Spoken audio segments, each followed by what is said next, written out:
2,000 miles away. Aaron, he enjoys doing schoolwork, and he enjoys writing stories. In Canyon City, Colorado.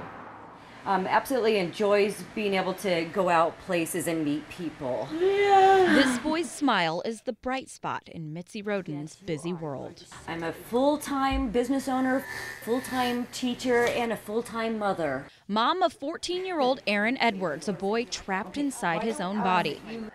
He's a spastic quadriplegic. Bound to a wheelchair, only able to communicate through a computer. And give relief. Because of injuries he suffered at birth. One of the nurses kept coming in and giving me more medication. Against his parents' pleas, a nurse administered the drug Pitocin to speed up Mitzi's labor and forgot to stop the drip hours later, putting baby Aaron's body into shock and cutting off his air supply. They damaged him for life, and they've never made it right. Attorney Chris Searcy fought for the family in court, winning a $30 million judgment for Aaron. But because the hospital is protected by sovereign immunity, they only had to pay $200,000 of that settlement. I talked to a spokesperson and asked why the hospital wouldn't just pay the rest. She told me it was because they didn't have to. All I wanted to do was have a healthy child. And what it turned out to be was politics. The only way for Aaron to get his money is for the state legislature to pass what's called a claims bill, something the family hoped for last year, but the bill never made it past committee in the House. It's politics. When you take an injured victim such as Aaron Edwards, they've got no socioeconomic clout.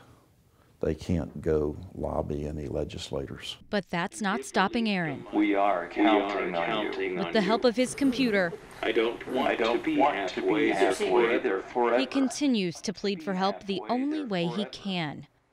Please,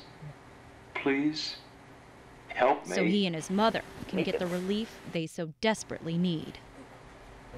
24 hours since the House voted in favor of his bill, Aaron Edwards and his mom, Mitzi Roden, are looking forward to what they hope will be their last hearing. I'm really optimistic about tomorrow. I really feel like the Senate was there for us last year, and they'll be very optimistic about voting yes for Aaron tomorrow as well. That's thanks in part to Aaron's Senate sponsor, Anna Terry Flores. She sponsored the bill for the second year in a row. She's from Miami. House sponsor Jose Diaz is too, which have some questioning why they've taken on Aaron's cause. And I think it's very interesting that all the people pushing this, both House and Senate, were from Miami. Southwest Florida Representative Paige Kriegel questioned that publicly during the House vote Monday. He says claims bills like Aaron's, which impact local governments and hospitals, should be handled by local lawmakers. It's necessary. The claims bill process needs to be there so that people who've been injured by a state entity have some redress to their government.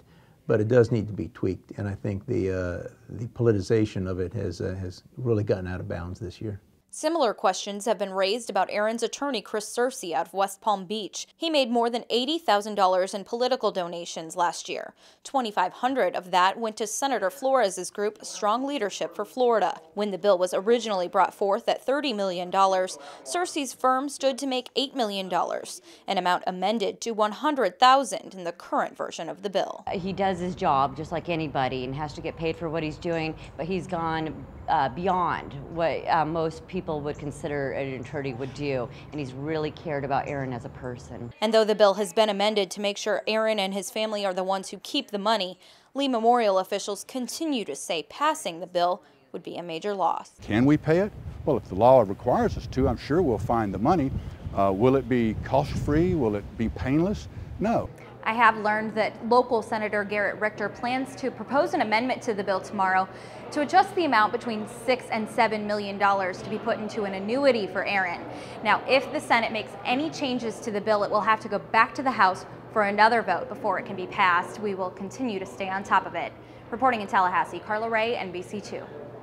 If you think needing a wheelchair means you can't dance, you've never seen Aaron Edwards' moves. I'm ecstatic. I'm so happy that the House and the Senate both came to the same agreements. This moment of joy for Aaron and his mom made possible by a vote in the Florida Senate, the last time his claims bill will be debated by lawmakers.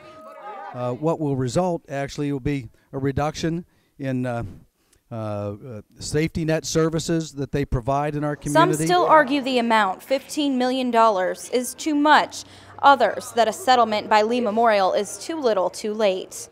And so I find it very disingenuous to say that only when you realize that you're going to lose do you come and say, oh no, now we really, really care. 32 yeas, 4 nays, Mr. President. And by a vote, the bill passes. Senators sending the bill to the governor's desk that would require Lee Memorial to pay $10 million this year and $5 million over the next 5 years. I was jumping and my arms were about to fall off.